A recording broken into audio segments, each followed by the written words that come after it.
Oke Pak Yus, kita jumpa lagi ya di sesi kita Angin Nusantara Pak Yus. Wah ini hari ini sepertinya banyak ide-ide menarik ya. Tadi kita bicara soal apa tadi, interaksi sosial ya. Nah sekarang mungkin kita lanjut ke topik ini Pak, soal doa Pak ya. Doa. Iya. Gimana Pak mengenal kata doa? Apa yang datang di pikiran Bapak? Doa.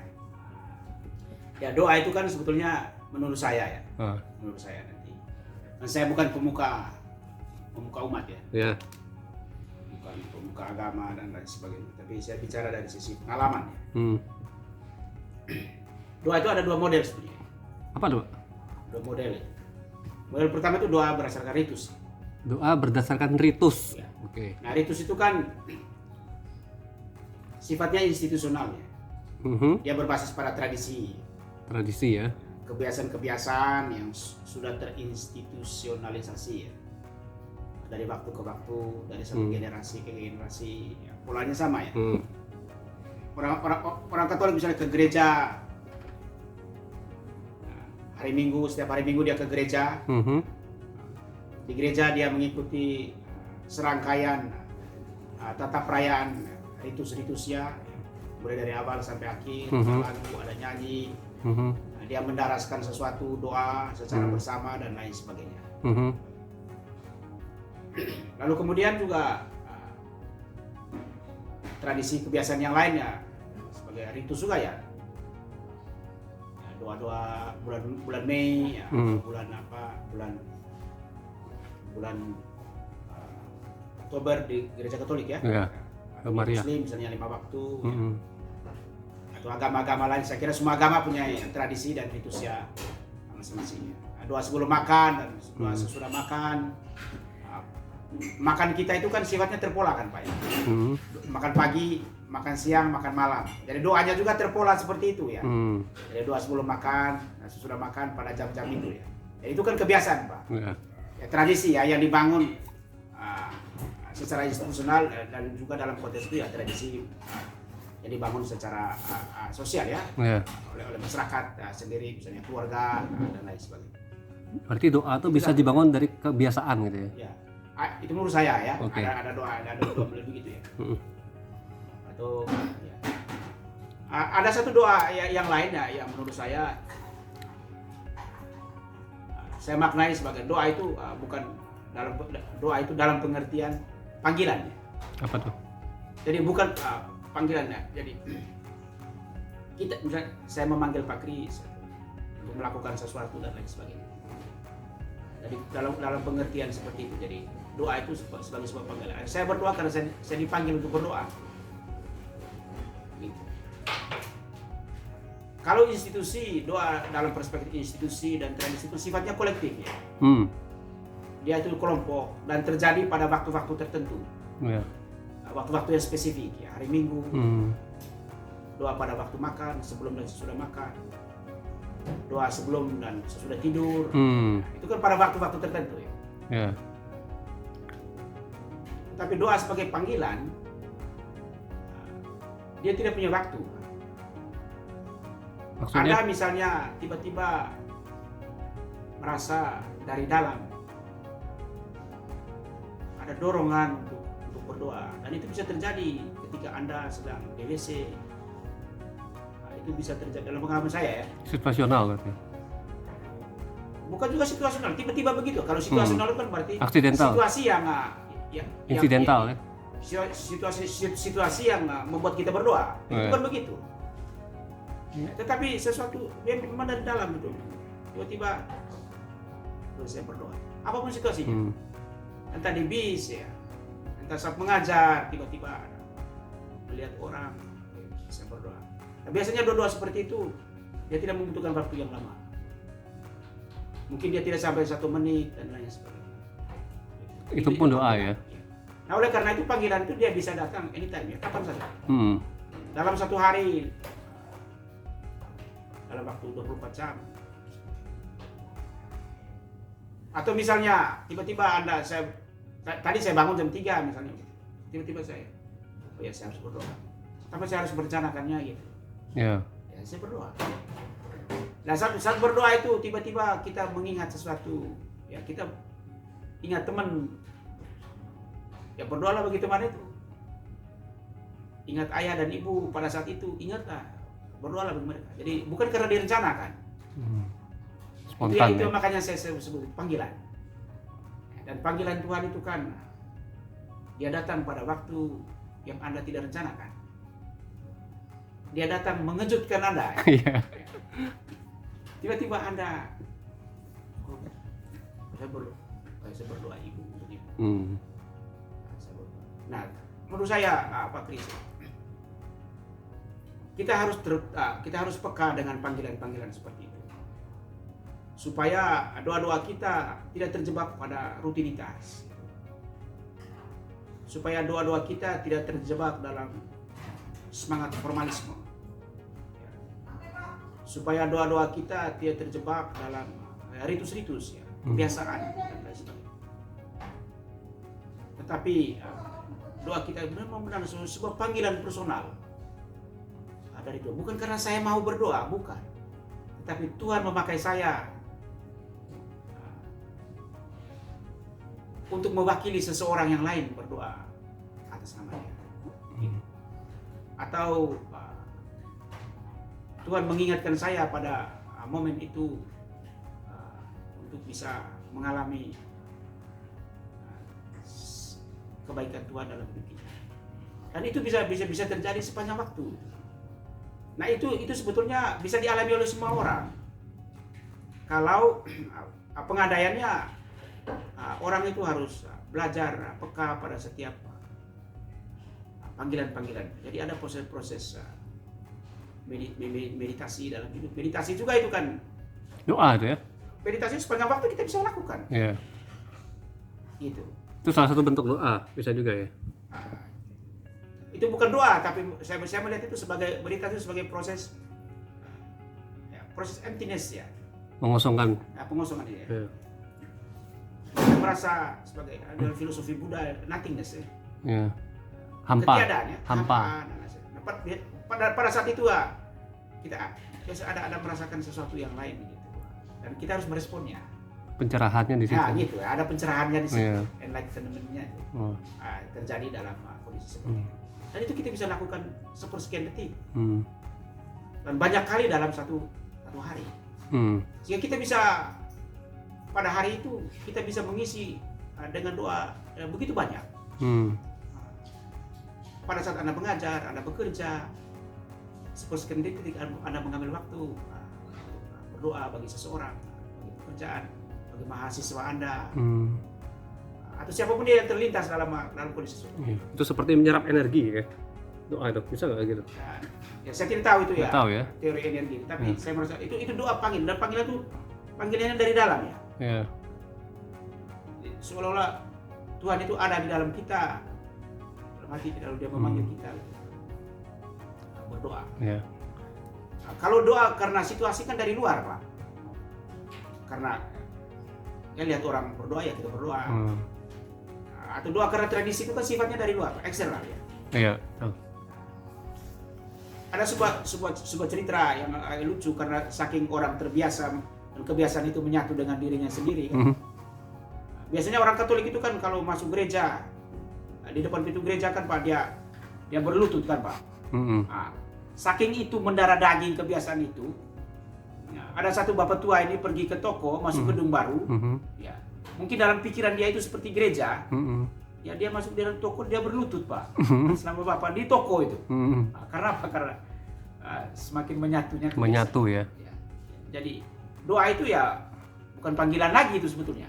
Apa itu Pak namanya? Ya karena ya kebiasaan. Kebiasaan jadinya. Ya. Biasa sebab dia menyatu dengan motorik kita. Menyatu dengan motorik kita. Bapak kalau bawa motor kan skill motorik kita itu kan langsung dengan sendirinya ya, entah otomatis, Bapak sadar atau tidak rem gitu. Ya. Begitu ada sesuatu yang asing di depan, kita langsung rem. Tapi kita harus merencanakannya, bagaimana cara remnya. Itu artinya bahwa kebiasaan itu menyatu dengan motorik kita. Masuk gereja atas nama Bapak tanpa kita menyadari, karena suasana gereja itu sendiri, masuk gedung itu sudah menyatu dengan motorik kita. Mendarah daging. Ya, mendarah daging. Dan itu tidak personal itu. Hmm. Tidak personal kebiasaan. Tapi kalau doa sebagai panggilan itu dia sifatnya personal, Pak. Gitu. Nah, menurut saya kita harus mengembangkan, membiasakan diri untuk peka dengan panggilan-panggilan personal seperti itu. Ya. Nah, kalau kita ngomong peka nih Pak, ini kan pasti ada hubungannya dengan apa ya? Kekuatan gitu Pak ya. Ya. Peka itu kan semacam kekuatan gitu ya, Ya. untuk merespon sesuatu. Nah, kalau doa sendiri itu menurut Bapak, kekuatan doa itu seperti apa? Tadi kan ada 2 jenis ya Bapak sebut ya. Kalau doa karena panggilan itu dia selalu menimbulkan sukacita, Pak. Sukacita, oke. Kegembiraan. Itu pasti. Ya. Dan doa itu bagian dari bentuk kasih sebetulnya, Pak. Doa bagian dari kasih. Doa dari kasih. Nah, kasih itu karena sebuah tindakan terbaik ya dalam satu momen yang spesial. Dalam hukum gereja Katolik, saya mencontoh gereja Katolik saja. Iya, boleh. Saya tahu. Kan tertinggi itu kan kasih, Pak, bukan pengharapan, Kasih nomor 1 ya. bukan iman. Mengapa? Mengapa Pak? Karena harapan dia memiliki nilai pada orang yang bijaksana. Tapi pada orang yang tidak bijaksana, harapan bisa menimbulkan malapetaka. Bapak sakit, doa, berpengharapan akan sembuh, tidak sembuh, Bapak akan kecewa. Bapak akan jatuh dalam dosa, kecewa. Itu pengharapan ya. Bapak ingin supaya anak Bapak jadi begini, tapi itu tidak terjadi. Bapak kecewa. Bapak marah.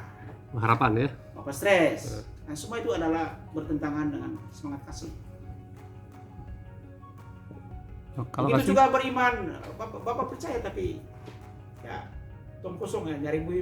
Nah, itu semua bisa membawa malapetaka dalam hidup kita.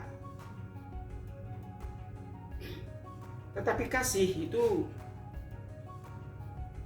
bisa dilakukan. Dan itu menjadi standar kemanusiaan kita, Pak. Misalnya begini, kasih itu sudah sederhana aja. Bapak bangun pagi beri senyuman, itu bisa dilakukan. Untuk bentuk kasih ya. Lakukan saja begitu. Tanpa Bapak mengharapkannya seperti apa. Tapi dengan begitu orang merasa diperhatikan. Gitu. Atau misalnya kasih itu sederhana.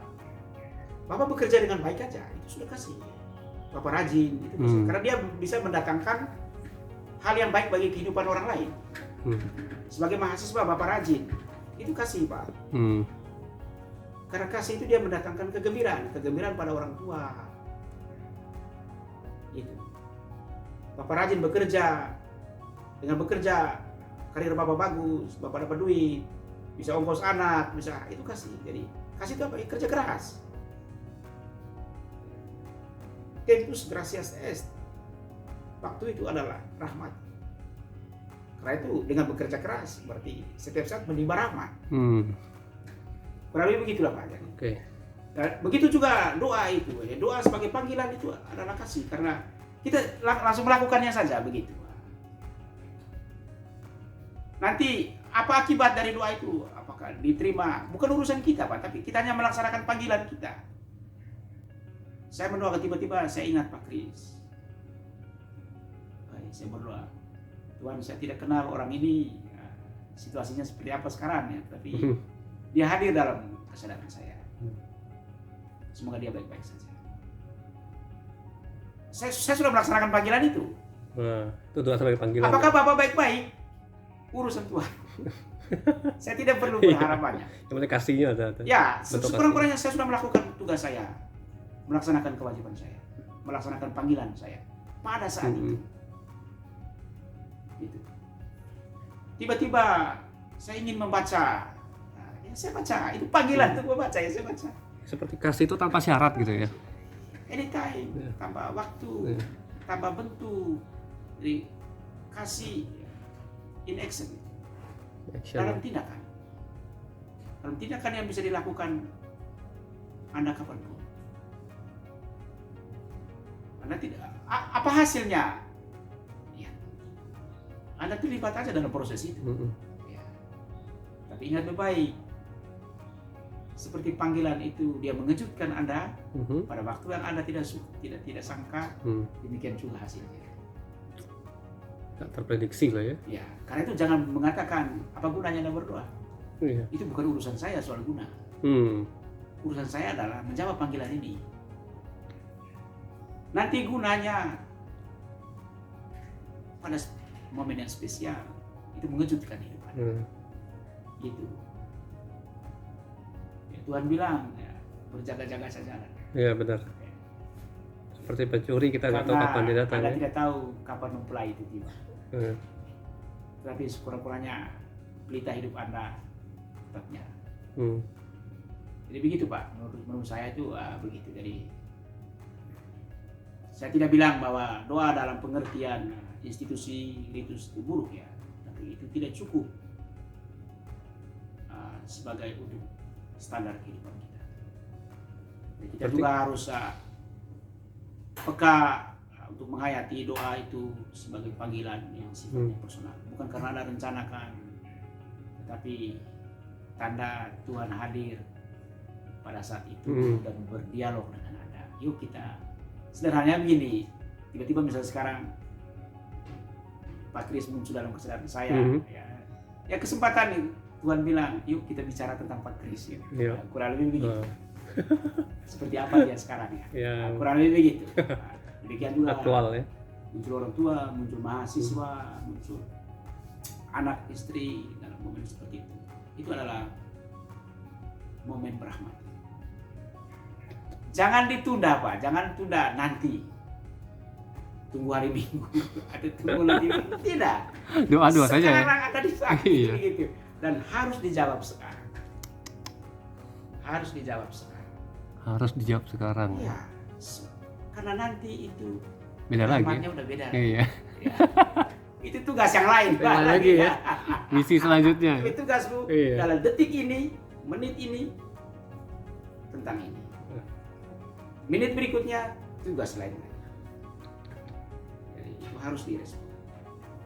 Jadi kita bisa berdoa di mana saja. Lagi nyetir, lagi bermotor, lagi makan, lagi di toilet. Dan biasanya doa-doa panggilan itu tidak lama Pak. Karena doa Tuhan juga tidak butuh kalimat terlalu panjang. Tuhan sudah tahu ya. Ya. Tapi Tuhan yang menginginkan ya kita berpartisipasi dengan Dia kan. Oke, menarik nih Pak Yus. Gitu Pak. Ini pencerahan banget ya hari ini kayaknya. Dapat insight. Mau isi waktu lah Pak. Iya. Tapi ini benar-benar mengisi dan berisi Pak. Oke Pak Yus, kita lanjut di sesi berikutnya Pak Yus. Terima kasih banyak Pak Yus ya. Oke, yuk sampai jumpa.